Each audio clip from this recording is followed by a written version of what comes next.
جب یوسف رضا گیلانی کو گھر بھیج دیا گیا، ان کے بعد راجہ پرویز اشرف آ گئے، تو بھی اسمبلی نے مدت پوری کی۔ ہم نے دنیا کو یہ بتایا کہ ہمارے ہاں جمہوریت اور جمہوری اسمبلی 5 برس پورے کرتی ہے، لیکن اسٹیبلشمنٹ اور حکومت کے تعلقات میں اسٹیبلشمنٹ بڑی تگڑی نظر آئی۔ اسٹیبلشمنٹ نے اپنی منمانی کی اور کیانی صاحب کو توسیع بھی ملی۔ پھر میاں نواز شریف صاحب کی حکومت تھی، میاں نواز شریف صاحب اقتدار سے نکالے گئے، ان کے نکالے جانے کے بعد شاہد خاقان عباسی آئے اور اسٹیبلشمنٹ جو تھی وہ بہت تگڑی تھی۔ گو کہ راحیل شریف صاحب کو ایکسٹینشن نہیں ملی، لیکن اسمبلی نے فیصلہ کیا جنرل راحیل شریف کو سعودی عرب میں یہ جو اسلامی ممالک کی فوج ہے اس کی سربراہی کرنے دی جائے، اور وہ وہاں چلے گئے۔ اور پھر اس کے بعد یہاں جنرل قمر جاوید باجوہ آ گئے، اور مسلم لیگ نون کے قائد میاں نواز شریف نے لندن میں بیٹھ کر یہاں سے فرار اختیار کرنے کے بعد کہا، جنرل قمر جاوید باجوہ صاحب، جنرل فیض حمید صاحب، حساب آپ کو دینا ہوگا۔ تو اسٹیبلشمنٹ نے ایک وزیر اعظم نکال دیا، نون لیگ یہ بات کرتی رہی، شاہد خاقان عباسی صاحب آ گئے، اور پھر پاکستان کی دوسری اسمبلی نے مدت مکمل کی۔ اسٹیبلشمنٹ اقتدار کے اس کھیل میں مسلسل حاوی رہی، موجود رہی اور پالیسیز چلانے میں اس کا حصہ رہا، لیکن اسٹیبلشمنٹ اب گزشتہ کچھ عرصے سے مسلسل اقتدار میں پیچھے رہ کر شامل رہی ہے۔ اقتدار میں آ جائے اور اقتدار پر بیٹھ کر اقتدار چلائے، یہ نہیں کیا گیا۔ نون لیگ کی حکومت کے جانے کے بعد عمران خان صاحب آ گئے، عمران خان صاحب کی حکومت چلی، جنرل باجوہ کے ساتھ بہترین تعلقات، عمران خان صاحب جنرل باجوہ کی بڑی تعریفیں کرتے رہے، انہیں وہ جمہوریت نواز آرمی چیف قرار دیتے رہے، ایکسٹینشن بھی دی، لیکن پھر میر جعفر، میر صادق کی صدائیں آئیں اور عمران خان صاحب نے یہ بتایا کہ ان کے جنرل باجوہ کے بارے میں اندازے غلط تھے، انہوں نے ایکسٹینشن دے کر بہت غلط کیا۔ عمران خان صاحب نے اسے اپنی سب سے بڑی غلطی قرار دیا۔ جنرل باجوہ صاحب نے جو حکومت تھی عمران خان کی وہ گرانے میں اہم ترین کردار ادا کیا، یہ عمران خان صاحب کہتے ہیں، لیکن مولانا فضل الرحمان صاحب نے خود آن ریکارڈ یہ بات کی کہ یہ تحریک عدم اعتماد جنرل باجوہ کے کہنے پر لائی گئی۔ جنرل باجوہ خود یہ کہتے ہیں کئی لوگوں سے بات کرتے ہوئے کہ انہوں نے ایسا نہیں کیا تھا، یہ حکومت گرانے کا کام پیپلز پارٹی کا، نون لیگ کا تھا، اور وہ تو روکنا چاہتے تھے، لیکن فضل الرحمان صاحب کے بیان نے کام خراب کر دیا۔ اب عمران خان صاحب کی حکومت چلی گئی، شہباز شریف صاحب تبدیلی کے نتیجے میں وزیر اعظم بن گئے، اسمبلی نے مدت پوری کی۔ اب کی بار جو حکومت ہے، اس حکومت کی ابتدا ہی خراب ہے، 17 سیٹوں والی، کہا جاتا ہے یہ بھی مدت پوری کرے گی۔ اسٹیبلشمنٹ اب بھی یہ چاہتی ہے۔ یہاں سے واپس رخ کرتے ہیں آزاد کشمیر کا۔ آزاد کشمیر میں 8 مہینے باقی ہیں، وہاں پر موجود لوگ یہ بتانے کہ 8 مہینے میں ہم کیا کر لیں گے، 8 مہینے میں ہم اقتدار میں کیا چینجز لے آئیں گے۔ لیکن اب اقتدار جا رہا ہے آزاد کشمیر میں پاکستان پیپلز پارٹی کے پاس۔ نمبر 27 کا پاکستان پیپلز پارٹی نے پورا کر لیا ہے۔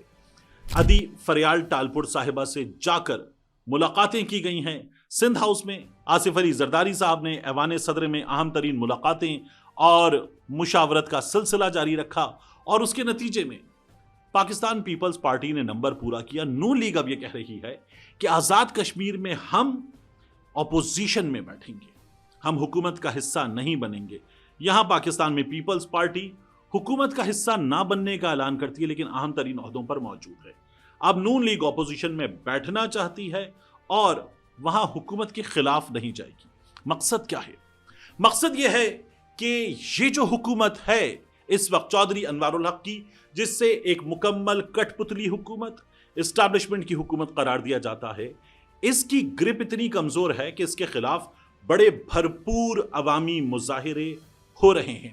ان بھرپور عوامی مظاہروں میں جو نعرے لگے ہیں، ان نعروں میں وفاق پاکستان کے خلاف بھی نعرے لگے ہیں، اور وفاق پاکستان کے خلاف نعرے لگنے پر آزاد کشمیر میں موجود سیاسی رہنما یہ کہتے ہیں کہ ہم نے ضمیر کے مطابق فیصلہ کیا ہے، اور ہم یہ فیصلہ کرتے ہوئے پاکستان میں لگنے والے نعروں پر پریشان بھی ہیں۔ اب یہ پریشان لوگ پاکستان پیپلز پارٹی میں شامل ہو گئے۔ ان میں ملک ظفر تو یہ بھی کہتے ہیں کہ میں اسٹوڈنٹ پالیٹکس میں پاکستان اسٹوڈنٹس فیڈریشن کے ساتھ تھا، پیپلز اسٹوڈنٹس فیڈریشن کے ساتھ تھا، تو اب میں پھر واپس آ گیا ہوں، میں نے اپنے ضمیر کی آواز پر یہ فیصلہ کیا ہے۔ 8 مہینے میں کیا ہوگا؟ 8 مہینے میں اسٹیبلشمنٹ کا ناکام وزیر اعظم ہٹ جائے گا، اور یہ جو عوامی ایکشن کمیٹی